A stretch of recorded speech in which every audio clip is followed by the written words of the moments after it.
Ryan, Hello, where did this guy go? are you there? I'm here. Hang on. There Wonderful. you go. Hi. Hi. Hey. My headphones aren't working, so I thought I was going to Bluetooth's great, but you got to actually connect it, right? Yeah, exactly. Oftentimes This is my going really biggest well. thing is forgetting that I'm muted on Zoom, or yeah. The absolute worst is Yeah. is having my computer sound off and I'm like, I can't hear you. I can't hear you. Oh, it's because my computer's muted. Yeah. Yeah. Nice. Yeah. I was just doing the same thing. So I'm glad that we've got some things in common. Yeah. The damn mute button. The mute buttons. How's it going? You know what? Like it's sunny as ever here in Phoenix, AZ. I mean, Sunny as ever. I mean, Phoenix is sunny though, so yeah. sunny as ever means it's en fuego. Well, no, only in the summer. In the summer, it's really en fuego in the summer for sure. Uh, yeah, but where are you? Where are you located right now? I'm in Seattle and it's sunny right now. I don't know if you can tell, but I was just trying to turn down my light because I'm getting so much good natural light. And ever since I've been using Rodent and Fields, it's really brightens the skin. Rodent and Fields. Oh my gosh, that's so funny. I have friends who were trying to turn me on to selling that. Yeah, that's our generation is like, hey, I haven't heard from you since. So I got this great one. I hadn't heard from her since high school. She sends me this note and she goes, hey, Ryan, just reaching out. I've got this new product that I think your wife would be interested in. And so my response was, oh my God, it's a huge market. Yeah, exactly. And I 100% agree. But you know what? America cannot, we can't live in this vacuum. And I feel like in America, we kind of identify ourselves as being greater than, and almost as if we don't need these people in other countries, and we don't need these other companies, and and all this stuff. But we do, we absolutely do, and even especially right now with a lot of social media apps that are dependent on audio and communication, right? You take like the newest thing that just came out called Stereo. Most of it's this app called Stereo. Most of the people who are using it are in other countries. It hasn't even really become popular in the US, which is really kind of strange because it's a great application. It's something that is really hitting where social media is going to, which is audio, like with Clubhouse and all of that, right? And that was, that hit everything in August of 2020. But yeah, I mean, I could see in that documentary how those startups, they were trying to reach the market in the US.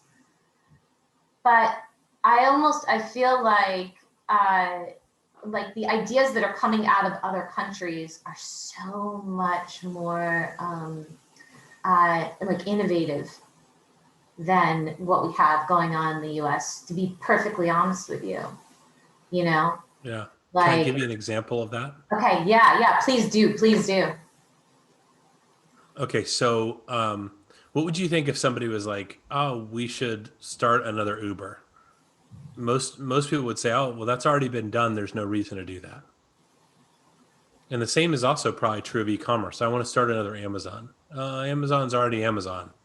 And it's easier to bet that Amazon and Uber and these other bigger companies are going to win all over the world. But there's actually big pockets where these companies that we think are ubiquitous with the, again, the North American lens goes, oh, well, they're everywhere. I've got, 10% of my family's household spend is coming via Amazon and is dropped off every day on our doorstep. Well, there are a lot of places where that system hasn't reached yet. You know, in my house, most of the spending on the family needs is done for my wife. That's very common for U.S. households. Good or bad, leaning in or splitting things up, like that's another conversation which we can have today too. But that's where the spend is coming from, right? My wife says I need this for the kids, or I need this from the store, and whether I get it or she gets it, she's directing that spend. But women in Latin America don't have credit cards. Now that's a blanket statement, so it's not completely true. But it's like the gals that we talked to that are doing e-commerce in Mexico City said that it's only about 10% of women have access to credit cards because Or the even, credit cards are you issued talk in the about man's like, name. in Iran, all Right. right? Like other countries like that in the Middle Yeah, East. same thing. Even, I mean, probably far worse. Okay, yeah. But go on.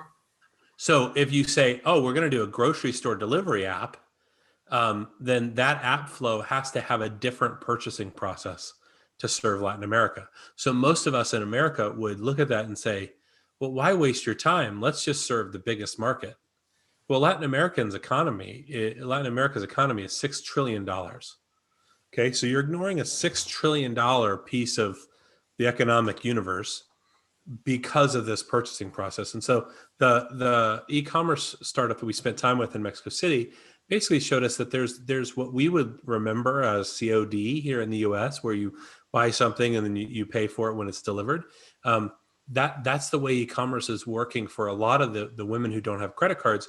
You can just take your receipt to 7-Eleven on your way to the mall or the shopping or the office or your other job, whatever it may be. You go through 7-Eleven, you give them the ID number, and then you pay for it in cash. So it's a cash-based e-commerce system. And then sometimes you're actually getting it faster than I get my Amazon Prime, which that's where you start to go, okay, this is amazing, because once we took away the rules we thought we had, which was credit card in an app on my iPhone, once we took away those three rules, we end up with an entirely different version of e-commerce. The same way as, when I was in high school, I went to Japan and I just stared, I was probably jet lag, but I kept staring at the light bulbs because they're so different, yet they do the exact same thing as my light bulbs back in North America, right? It's different voltage. It's different color in some cases. It's different strengths, but it's all the same. It's the same freaking thing, but it was made very, very differently because it was made with a different lens. And the same thing is true with when you look at tech in these other markets. Yes, the US is a big market. Yes, most companies that want to be successful in tech standards today need to come to US, need to go through Y Combinator, need to have the experiences you're talking about. But once those rules start to be stripped away, you start to ask these questions of what's possible now that we can reimagine e-commerce to pay the way that the banking system works. Now, at the same time, I've got friends in Latin America who are working on the banking system. Okay, let's strip away some of these rules that are left in banking, but there's no one no one can say we're right because this is the way the American family operates or the American credit system operates or credit cards in the US operate. Nobody says we're right about that, right? So let's reimagine all tech. And that's really what we're trying to say in the film is anybody can be an entrepreneur. In fact, great founders really are everywhere. That's the thesis of the movie. Yeah. And one thing I wanted to hit upon, which is something that was towards the end of the trailer, was like what was it like to be filming this in the midst of the pandemic? Like, and like how did that feel? Well, if we're in a place of honesty, Yeah. the filming was mostly wrapped up while coronavirus was still kind of a joke. And I think that's a hard thing to remember. But, back in February of last year, it was looking at memes coming out of China and going, oh, that's so crazy. That's their problem. It's the reverse of the not in my backyard, movement. And when I was young, everybody said, oh, well, think about where the landfill's going. And everybody goes, oh, it's not going in my backyard. Well, it's like these mental fences started to be erected where we go, okay, whatever's happening over there, we don't have to care about. And China is still so far and so different from most of the world that it's easy to go, oh yeah, what they're doing over there. And by saying it's a joke, that's really insensitive. I realize that, but it wasn't something that everybody was worried about. Right, right. It's No, I like know. we And you don't know know if what? this is coming here, right? So you know, Yeah, yeah. It didn't so seem so like such a real thing. Yeah, go on. yeah. So it's very hard to, when the world's changing, it's very hard to mentally accept that because of so many biases, right? We have cognitive biases that the way it was will always be the way it is because these are these rules. It's again, the same as the e-commerce point, right? Like the rules that exist in our head may not actually be universal. Okay, so let me take you back to February of 2020. It was actually so today is my wife and I's anniversary, and we were in New Anniversary. Zealand this day last year. And when I say we, my wife and I were not in New Zealand. I was in New Zealand, FaceTiming her, saying, "Hey, we're in New Zealand. We're having a great time. We were leaving Wellington to go to Dunedin, which is a small town in the like southern tip of New Zealand. Whereas if you ask somebody how to get there, they go, "Oh, we're about 2 whales from Antarctica." And it just always cracks me up, like that somebody actually said that with a straight face, like, "Oh yeah, we're about 2 whales away from Antarctica." Anyway, so we're headed to Dunedin, and there was a man on the plane next to me, um, who one seat over was visibly very sick. And everybody knows people sick on planes is how you get sick, right? And so we look over there, and my partner says to me, he's like, "Man, you're gonna get it. I can tell you're sitting way too close to somebody who's sneezing just all over the seat in front of him." And but that wasn't, "Hey, you might get sick, bring it home, start a COVID crisis, and then you might lose your grandparents because of that." That wasn't what the comment was. The comment was like, "Oh, you might end up with a really bad head cold because we're on a plane next to somebody who's sick." 5 days later, COVID makes it to New Zealand. We were already gone, so I don't want to start that rumor, but we're already gone, and we get the reports that, hey, it made it to New Zealand, and it's not funny anymore. We're coming back, and I get back, and sure enough, I had an awful cold when I returned from New Zealand. And I was like, I don't know, is this the thing they're talking about? I don't know. So I emailed my doctor, and the response is, "Sorry, we don't have any tests. You're not in a critical group, so we can't test you because we only have like 10 tests available for the Kaiser of San Francisco. So we're going to use those on old people that have been to China, basically." And that's fine. I understand triage and I understand efficient systems, and like, yeah, they decided I'd be fine. They told me to stay at home. But what I don't understand is why it took so damn long for America to get their tests right. I've read about it, so I guess I do understand that, but it still frustrates me. And so to go back to that point, so where are we? So we've wrapped all the shooting. We thought we were going to Indonesia for the last chapter. That trip gets canceled because of COVID. And we go, can we finish this project having only gone to 4 places because we were talking to everybody about going to 5?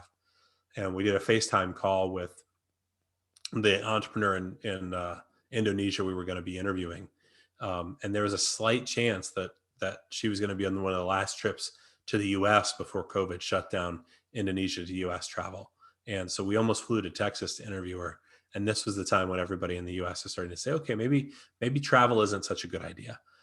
This isn't the time that the borders are being shut down because we just didn't do that here. But this is the time that we go, okay, like maybe we stop. Maybe it's a little more responsible to cancel flights, shelter in place, keep the kids out of school for a little bit. And so what was it like during COVID? Like we were really waking up to it at the end of the filming. So it's not fair to say this is like a project born out of the COVID crisis, but it did change the way we reflected on all the experiences we had.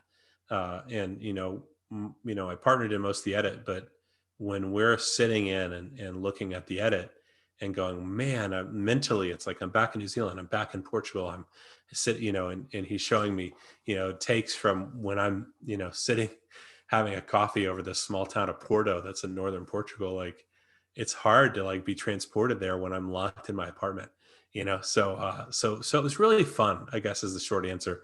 Is there scary times, but it was really fun to look back at it all while the world was changing and go, okay, this is the way it was. This is the way it was. This is the way it was. It may not go back here. It may not be, I'm going to hop on a plane and go to Portugal and then, make sure I get a coffee in Porto before I come home. It may not be that way ever again. And that's a bummer. but we had some amazing memories and we met some amazing people. And if we had just waited one more year for this project, we would never had access. And if we'd done it a year earlier, I don't know that the world would be really that accepting of the idea that great founders are everywhere and that these international geographic borders are starting to fall as far as technology is concerned. So maybe the timing worked out great. Well, I mean, yeah, when you think about it, yeah, like timing was absolutely perfect because if it had been a year earlier, then exactly what you're saying, we would not be as open to the virtual communication that we're open to now. Like for example, Mm-hmm. A lot of the communication that I have with people is outside of where I live in Phoenix, Arizona. And one of the key people that I communicate with on a weekly basis is in, Berlin, Germany, you know. So And yeah, that I wouldn't have mean, happened before, is what you're saying. Yeah. exactly. Oh yeah, definitely. Because even though we had things like Zoom and we had means to communicate with people globally, from where we sit, we didn't see it as being necessary because we were, because human beings were still so into meeting face to face, being in a conference room, being, like getting coffee together to talk to each other, and it was only maybe if it was absolutely necessary or if your work required you to be remote, if it was like a remote type of position, then it would be more acceptable, you know. But yeah, because of Right. the pandemic, it's like, oh, now we're open to the idea of being so very virtual because why not? This is how we communicate with everybody, you know. Um, uh, I actually think that it's one layer deeper than that, if I may. I okay. think that we're finally being okay open with you being virtual because I'm virtual. So previously, I think the way we looked at remote work was if you're not in the office and I'm in the office, then you're lazier than me. Even though I might be somebody in the office that, gets coffee 5 times a day, hangs out in the snack bin and, goes on long lunches because I need to catch up with the marketing person who's across the hall from me. That could be my work style, which is a very lazy work style, or it could be very different than that. And so my father worked from home for the last, I don't know, probably 10 years of his career. And he worked for a company that was very much not distributed. It was distributed across offices, but Fortune 100 in the U.S. Everybody was in the office, and he was one of the few employees who was doing what they used to call telecommuting back before we all stayed at home. And so, but he's one of the hardest workers I know. So it meant that he truly was putting in 2 hours more than all of his peers because he didn't have to worry about the commute the days that he stayed home. He brought a computer home and set it all up, so it was basically the same type of workstation he had. But if I'm in the office and I'm working with somebody who's working from home, it's very easy for me to picture them with their shoes off and feet on the couch or whatever, and feel like, oh, that's lazy. That's because I got my ass out of bed and came into the office today. Well, now that I'm at home, I may have days that are actually a lot worse than when I had an office. Just last week, I had a call with some people in New Zealand that went to midnight our time because it was evening for them when they could speak.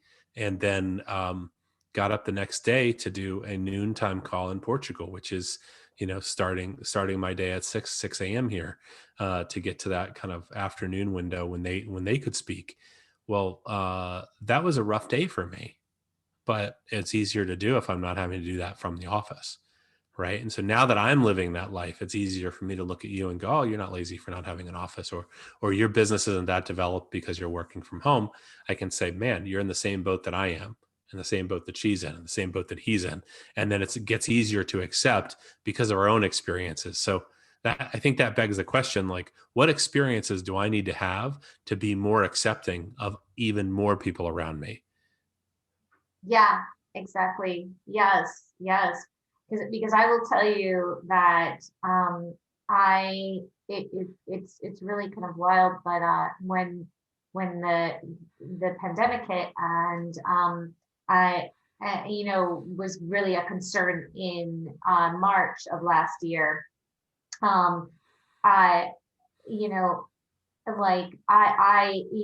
most of the people who I worked with, they all still wanted to be in the office, and the person who Hmm. owned the company I worked for still wanted everybody to be in the office. I'm not going to say, what the company was or anything, Yeah. but there was a lot of anxiety and stress around coming into the office because we were just starting to hear more and more things that were telling us, oh, this is a highly contagious kind of thing. And anybody who had the slightest, feeling of having a cold or anything, would be like, oh, do I have it? I don't know, because testing wasn't like prevalent in the US, right?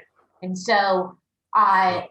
so then when it was becoming slowly more acceptable to be working from home, uh, for myself, and I'm sure for a lot of other people, it wasn't very easy to adjust, especially because now children were at home. So now we're working at home, our children are at home, and so it made it even more of a challenge because it's like, okay, so how do we position ourselves and adjust to this new situation? And it's probably something that work at home mothers would struggle with, like to a large Yeah. degree, like all the time. I was like, you know what? When my going back to what you were talking about, when my friend said to me, "Oh, you can work from home and sell for Rodin Fields," right? I had thought about it, but then I was like, you know what? How much work am I actually going to be able to get done when I have my, 18-month-old daughter Yeah. around me, wanting my attention all the time? I'm not going to be able to really get very much done, and so then it's like, okay, I'm working from home, but then I'm bringing her to a daycare kind of thing, so I'm still doing commutes, and Yeah. so it's not I definitely, I don't support what you're saying. I don't support the idea about remote work being easier. It's just different, and Hmm. you're able to then you're maybe even working more hours because you're not having all those distractions that are in the office. And you're not having to deal with all that kind of commute. And even above and beyond that, I, in my experience with working from home, in the past like year or so, because I tend to be one of those kind of people who it's so hard for me to separate, to do like the 8 to 5 kind of thing, especially if I'm at home. It's like, well, how do I separate my home and how do I separate my work and my personal life? Because it's all in one place. Yeah. It's all together. So And so that I think is a good point. So I mean, we were joking a little bit about these multi-level marketing organizations like Arbonne, Rodin, and Fields. Before that, yeah, it yeah, was Tupperware and my mom's generation Avon, and what I'm one of the things that I'm worried about is more people start to see themselves as entrepreneurs. Is that might be one of the only first experiences somebody has working for themselves or starting their own business, and that is those organizations aren't bad organizations. There are a lot of people who absolutely hate them. I'm definitely not that. I laugh at them and have some fun at their expense, unfortunately, because that I don't think that people realize that that's their marketing tool, as opposed to the ability to run your own business also requires some creativity to invent what that business is going to be. And so when people talk about, I'm a mompreneur and I sell for RF or somebody else, that I don't doubt that that's hard work. And you described like, what happens then if your 18-month-old is also demanding this attention. Well, what I'd rather see is somebody build their company around the life that works for them, right? It sounds like your daughter's hands on. My daughters are hands on. My friends' daughters are not hands on. They go do their own thing. Now, mine do their own thing, but they need some supervision because We've let them use the power tools and glue, which means that they'll use them on their own. And I want them to have a shot at keeping their fingers until at least the teenagers. So it's like, all right, cool. Ladies, please no power. I hide the batteries for some of the power tools because I don't want to like because the garage is just right there, right? So when they're home, it's, they have their thing. But here's my point. If we can all realize that we can construct a business around the time that we have, the time that we're comfortable spending, the activities that we want to do, and do 80% of the stuff we like to do, right? So for me, in my coaching practice, I don't actually like to send invoices. I never have liked collection.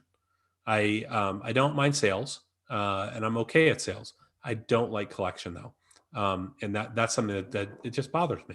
But as more tools become available, I mean, right now I could set up my QuickBooks to just automatically invoice people, and now I don't have to worry about that. And so in the sales, kind of final sales call, like, hey, this is how we work together. One of those ground rules is like, hey, your invoice is going to come automated from QuickBooks. I don't touch it. So don't think that it's not a personal note, because it's not a personal note. It's just an automated billing system. And I don't think there's a client in the world who'd have a problem with like not having the personal touch of me like customizing their invoice or writing a greeting in the notes section. But the fact is, like, if that's not something that fits my lifestyle or something I'm comfortable with, I can either learn to be comfortable with it because that's what my customers want. In this case, my customers do not care. And so maybe instead of worrying about that, I just set up the automated draw. If you're somebody who absolutely loves testing cosmetics, well, selling for RF is probably not going to be a good fit. If you love testing cosmetics, like my friend Andrea does, she has a whole drawer of every different type of thing. I'm not even going to like do justice to like say what the items are, because I actually don't know what they are. They all look the same to me. They all smell the same to me. But the truth is, they're all very customized and chemically, perfected to do the thing they're supposed to do. Well, she's got all that stuff lined out. What looks like her dresser is actually just full of makeup. You'll see this in the film, actually, because we had Andrea take us to her house and she showed us, hey, these are everything I'm testing, and these are all the shampoos I'm testing, and these are all the lip liners I'm testing, and these are all my nail polishes, etc. And And does she if teach you're you write passionate a about review that, for it or something, or okay. she's liked this stuff since she was a kid. So when she goes and starts a beauty e-commerce company, well, then of course that experience is going to help, right? The time as a blogger, as a sharer, even if you're just building your own community of the people in your life that want to see this, right? We see these women on Instagram who get famous for their beauty tips. Then we go, okay, well, I just need to replicate that. Please don't replicate that. Do the thing that you love and build the tribe around that, recognizing, hey, this is what my tribe likes. So if you Yeah, are the friend that everybody calls for makeup tips, great. If you're the friend that everybody calls for 10% off road and fields, great, fucking great. Do that. Lean into that. yeah, but don't try to be And if you're somebody the else. friend that everybody calls for, a bar recipe, absolutely, right. So I think that the problem is like business in a box, that whether it's a multi-level scheme or any of the other kind of we're going to teach you to run a business in a box, a kit. I just worry about those kits not being personalized enough to truly fit what that entrepreneur needs. And now the tools are getting so easy. You can run a blog that you make money on. You could run an Instagram you make money on. You could source your own products. A friend of mine in college, this was years ago. I guess he was in college. I was still in high school, and he became a dealer of his favorite shoe. He reached out to the shoe company and said, "Hey, there's not a dealer in my area, so send me some catalogs and samples, and I'll sell your shoes to all the kids on campus." And you know what? His shoes were 50% off because he's a dealer. Now he's buying wholesale for himself. He's representing them. Now we call that college program an ambassador program where, companies are doing that intentionally. But, Michael just said, hey, this is what I want. This is what I need. I like as a product. So I'm going to go extend the life of this company into my local market. That's That's brilliant. not a kit, but that's something that is attainable to do when you get creative about the stuff that fits your life. Yes. Yeah. Yeah. I mean, yeah, absolutely. And that's, and I feel like going back to your film, when you have such limited resources, then that's when you start to get creative and innovative. with your thinking and with how you do things and your workarounds and stuff, you know, and getting creative about like how, and being more mindful about how you spend money. And, you know, so it's like, I feel like in the US, it's that Yeah. whole like being served everything on a silver platter kind of idea, you know, oh, you know, like the world is your oyster here, you know, in America, and you know, and being frugal, that's like, oh, you know, it's for other people, you know, but and that's why a lot of startups, like they think, oh, I have these brilliant ideas, I'm so, you know, brilliant and everything, and I'm gonna throw all this money, you know, in a mindless kind of way, you know, at resources and things that are not really going to work, and assign it for everything, you know, whereas like perhaps in other countries it's like, oh, you know, we have these limited resources, we have limited finances, so let's be smart about this, you know, and there are people who are really getting into it because they really have a passion for what they're doing, and and they're like, I have nothing to fall back on, or nothing that I want to fall back on, you know, and so if this doesn't work, then, you know, then I'm not going to be able to like have mom and dad pick me up, you know, or like, you know, fall back on my investors, you know, and all Yeah. that kind of crap, right? Whereas, you know, like in the US, I feel like Yeah. there are multi-billion-dollar companies that take chances and screw things up because they're like, oh, I'll just go back to my investors and ask them for some more money, you know? Like, anyway, go on. Yeah. Well, Yeah. that or what I see with, you know, you're talking about this kind of like younger male Valley investor or Valley entrepreneur, and you know, programs like Y Combinator and things like that have often helped founders who went to great schools that are really bright computer scientists go start something that may or may not work, because the, you know, the VC model in the Valley is set up so that if you fail, please fail quickly, don't take all of the resources, and go back and try again. And so actually as a founder who raises 5 million bucks, goes to zero, you have an easier chance of raising more money and starting your next thing than somebody who's never raised at all. Right. And this is where the problem starts to compound to overlooking women and other underestimated founders. And I Yeah. love the term underestimated founders. That comes from Arlen Hamilton's work, because, you know, she's looking at like, hey, not just, you know, the people who are overlooked, but underestimated, implying, you know, there's more that someone can be doing, which I definitely agree with. Right. So anyway, here's my point about that though. If you're trying to go out and take on the world and start your own business, and the place you do it from has a backup plan of just, oh, well, I'll get a job at Google. If this doesn't work, I'll try it for a year. If I don't raise money, I'll get a job at Google. Or if I do raise money and it doesn't go well, then I'll be acqui-hired to some other startup or some big tech company. When, Sorry. bless you, when that's your safety net, then you're going to try things very differently. And so the image that comes to me when I think about constraints, and this is what you were talking about, right, is this constraints of, if I don't have more money, or I can't call an investor, I can't do X, Y, Z.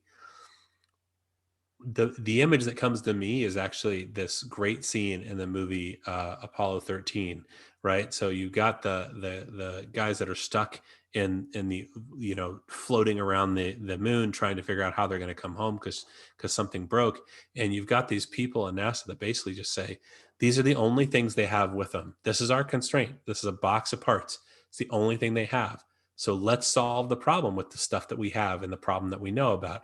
And that leads to a lot of creativity. You can replicate this right now. I can say, only with this stack of Post-it notes, I'm going to come up with an idea to fix X. And one of the constraints I could put on is time. I set my timer for 6 minutes. I said, I'm not going to ruminate over how bad this problem is. I'm going to write down on Post-it notes for 6 minutes straight all of the potential solutions.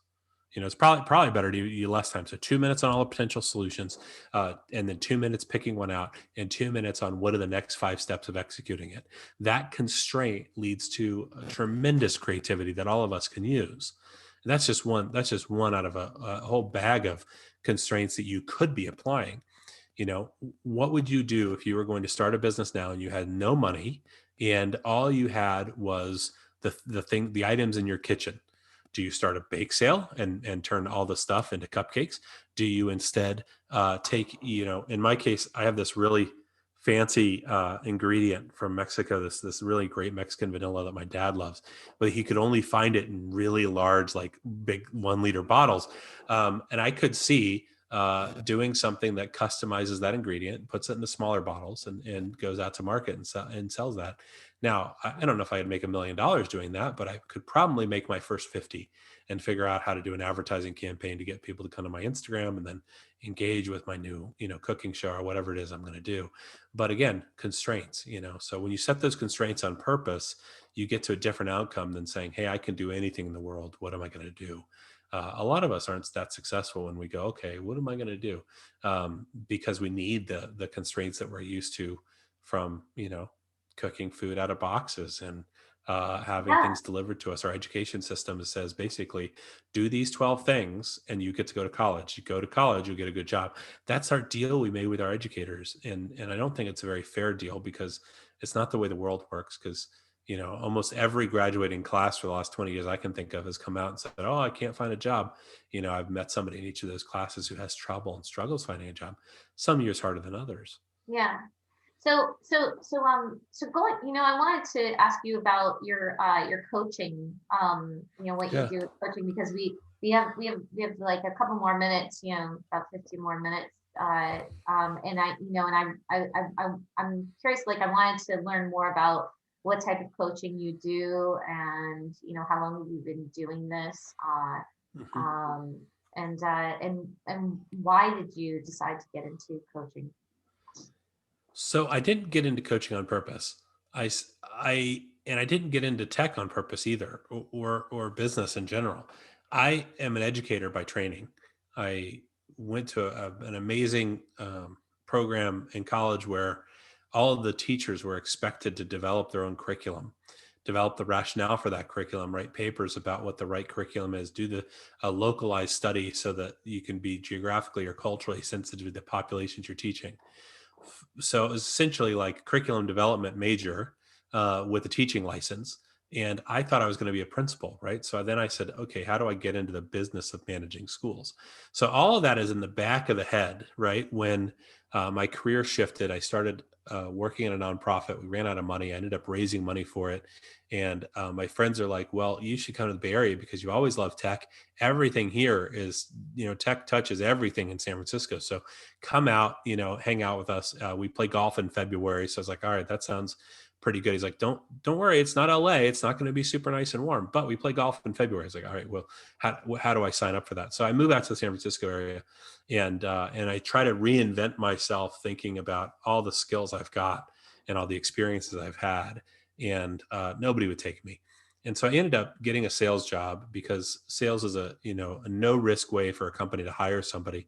The truth is there's a lot of risk to hiring somebody with no base as a sales rep. But anyway, so without a lot of base salary, I joined a commission only sales organization that one job led to another. And I got, moved around a little bit and learned quite a bit about advertising. And that path took me to a small company called Adroll, where I was probably the 12th or 13th employee. And so this company was trying to show ads to people after they left your website.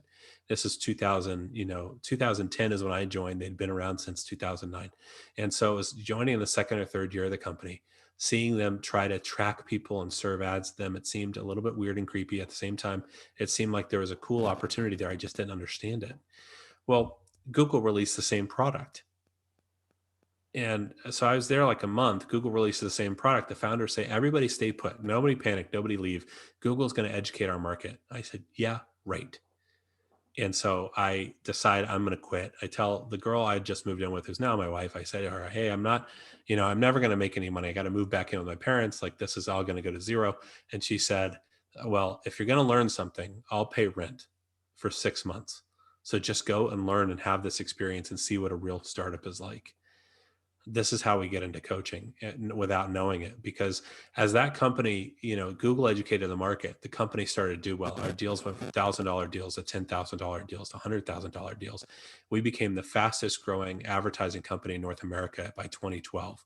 And so here we are 2 years later, 2012, fastest growing company. I'm the first sales manager there because they needed somebody who could bring some EQ and some of these other experiences, these soft skills that I'd had from my previous life into running the sales organization. So I built a $58 million sales team in about 22 months.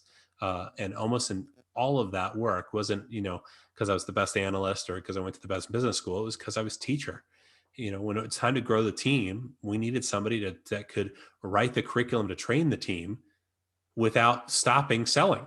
And so who else to do that but somebody who majored in curriculum development, who now has had 2 years trying to make ends meet as a sales rep in the advertising space. And so it was really like I found that perfect like Venn diagram of where I was supposed to be. I know, and I'm sensitive to the fact that a lot of people don't find that. And so, fast forward a few years, and after 2 or 3 progressive sales positions, I was actually a VP of sales at a YC backed data company when I decided that after we'd raised a big $13-14 million Series B, I turned around and said, oh, I want to go and work with these younger companies and the people that had the same experience I did of being stuck and not knowing if it was going to work and not knowing if they could pay rent. Like, I want to go back and work with, myself as a young leader when everything started to fall into place. Then so much more was expected of me. And I said, okay, so, all right. So I want to go be a supporter to me and my like second act in tech, right? First act was figuring out how to pay rent. The second act though, was how to run a big sales team. At one point, 32 people were reporting to me and I didn't know what the hell I was doing. I didn't go to management school. Like I'd taken a lot of electives in the business school when I was doing a social work degree, but I didn't know that how well that had prepared me for this.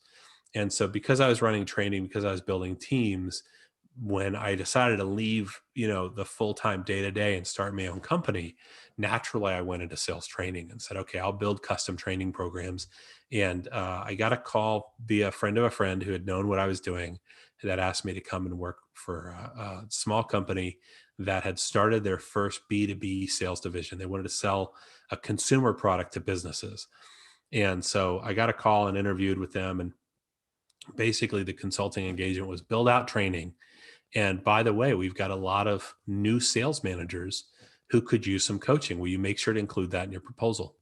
And so I did. And this was probably, December 4 years ago. Wrote the proposal by December 20th. And after the holidays, I started at Airbnb for work. And it was a tremendous opportunity to see one, a big company that was doing well in the consumer space learn how to do business to business sales. And so I was learning a lot from the people I was around. But since I was asked to be in this coaching capacity for the leadership team, I also got to see what coaching can do when there's the right resources applied to it. And I got hooked. At the same time, I had a consulting client tell me I was a shitty consultant. And so this guy, Brian, was like, hey, by the way, you're a horrible consultant. And, but I learned something every time you come see me. You should be an executive coach. Have you ever thought about that? And I said, well, funny you should bring that up. I'm coaching this team at Airbnb. You've got you as a client telling me I suck. And, but he's like, no, it's not that you suck. I learned something every time you come see me. I go, okay, Brian, that really positioned it. And I said, okay, how can I do all the things that I'm actually really good at as a consultant, which is developing and building people. And so that's how I started my coaching practice, which you can check out at jryan.coach. But it's really executive leadership for executive development for sales leaders. These sales leaders who are in the position I was in that say, hey, I want to do more. I need to figure out how to coach my people better, how to train my people better, how to develop my own career. As sales leaders, we get promoted so quickly because the best sellers get promoted into management, and many of them don't like that. Some of them thrive and love it, but it's very uncommon to continue to get good feedback and development the further up you go, especially on the sales side. I imagine this works for other functions too, but I don't care about them as much. Just kidding. But I lived this experience where like being good at sales was actually a handicap, because then, nobody wants to give you any feedback because they're like, oh, you're doing fine. You're making your numbers. So I won't give you feedback anymore. And that's tough. And so I want to be that source of feedback, that sounding board, that person who can say, hey, let's step back and look at what it means to go from director to VP. Where are the rules different? What resources do you need? How do you need to rely on the team? What happens when you go to your first board meeting? Right? These are Yeah. all challenges that need to be worked through. And so the question is, as a new sales leader, do you want to work through those things alone in a vacuum where you're going to, not have the opportunity to be reflective, or do you want somebody to be on that journey with you? And so my clients are usually the ones who take the latter, and they say, hey, I really want somebody on this journey with me, which I'm glad to be of service. I don't think I'm ever going to stop coaching. That's really fantastic. So WeConnect as a podcast. We're very heavily connected with the app Mood Connect that we're working on building right now. And Mood Connect, it's a mental health app, and we're working on building it right now. And so How a many lot of people on the team, and what's the Uh, the so thesis of so the um company? so there's 5 people currently on the team, small team, um, and Great.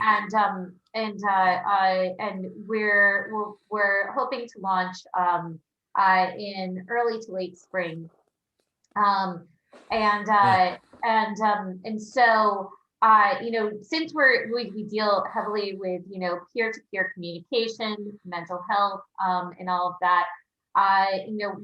What are some mental health practices that you believe in or adhere to? Any kind of philosophies that you can share hmm that have worked for you. Well, one thing that I have really, thought is very important when you start talking about like what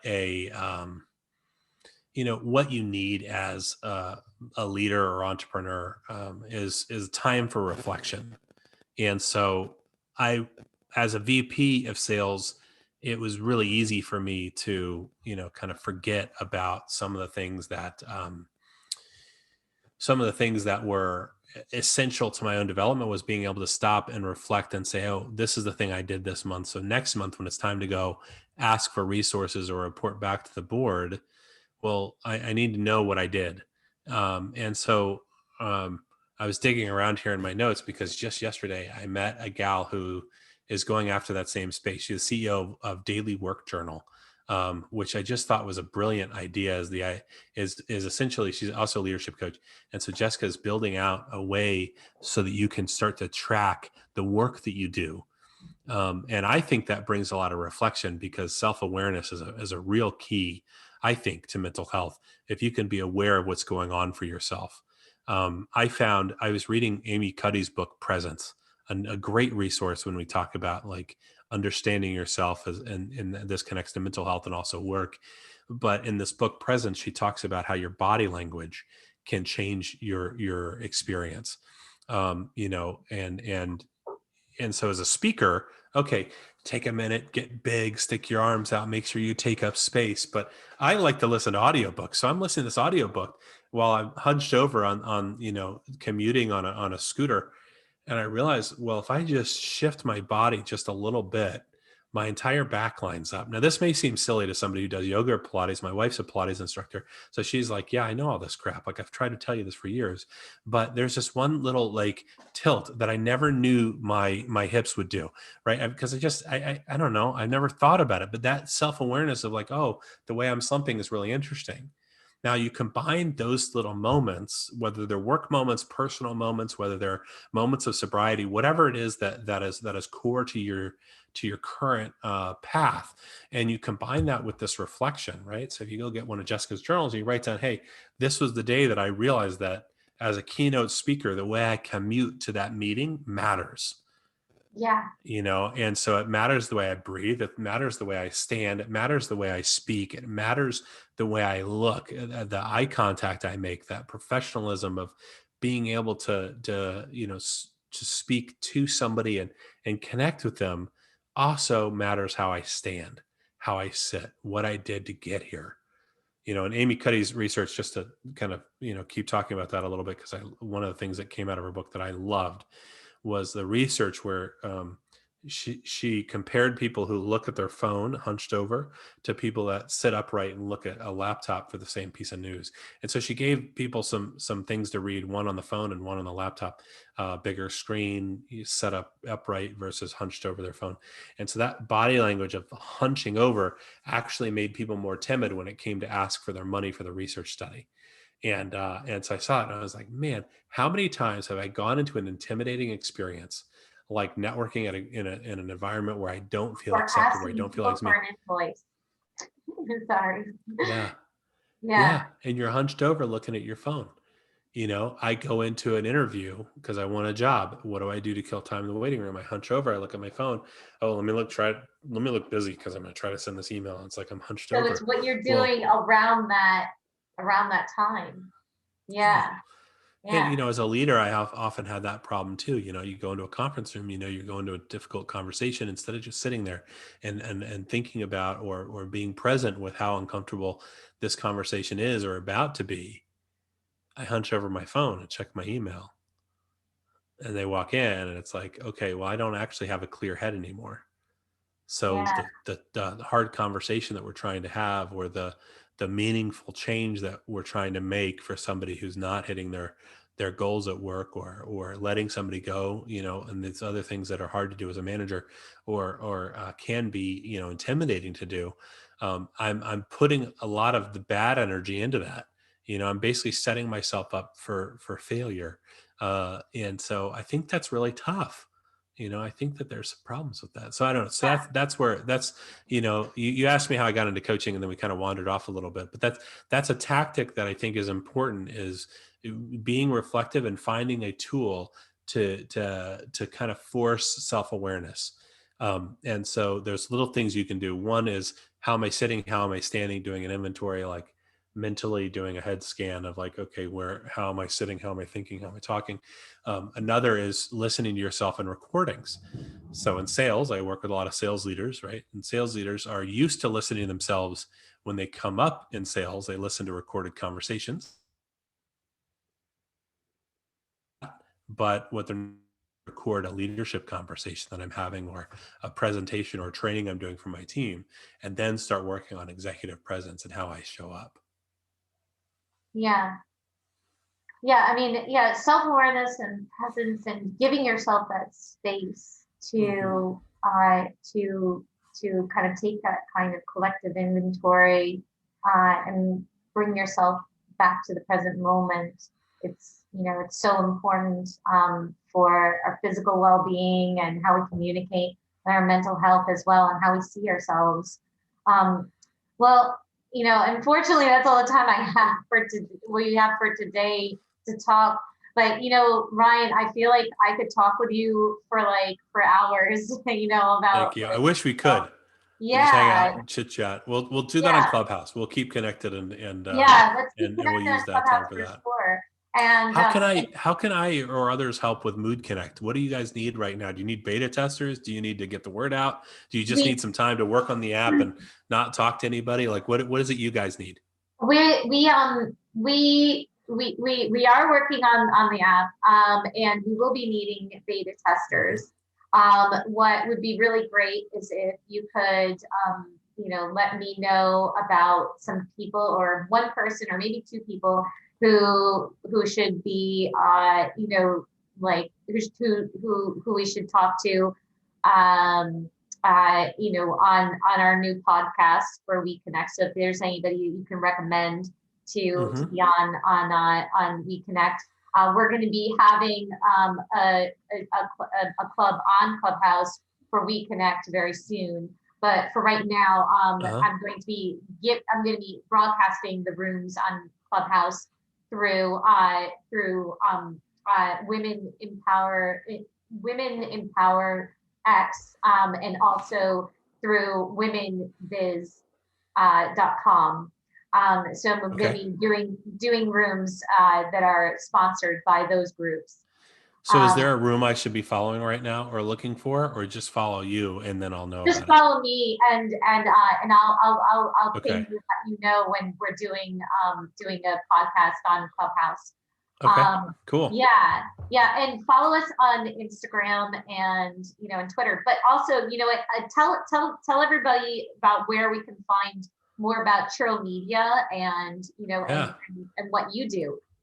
Well, my preferred social network is LinkedIn. So just find J. Ryan Williams on LinkedIn and I should pop up.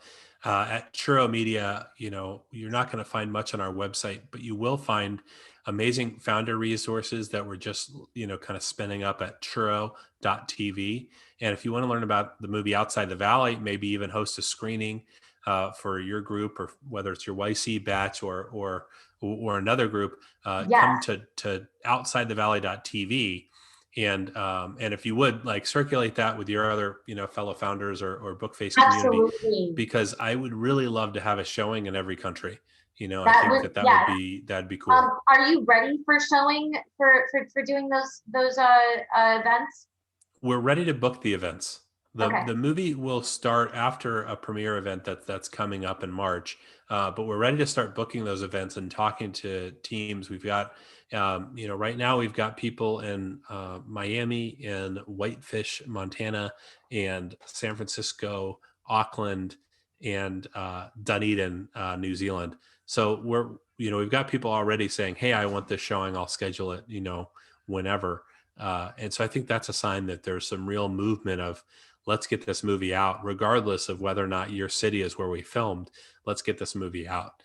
Yeah, And definitely. so that I think is really fun. Definitely, yes. And Ryan, do you prefer Ryan or Jay? Sorry. Sure, both work. Ryan.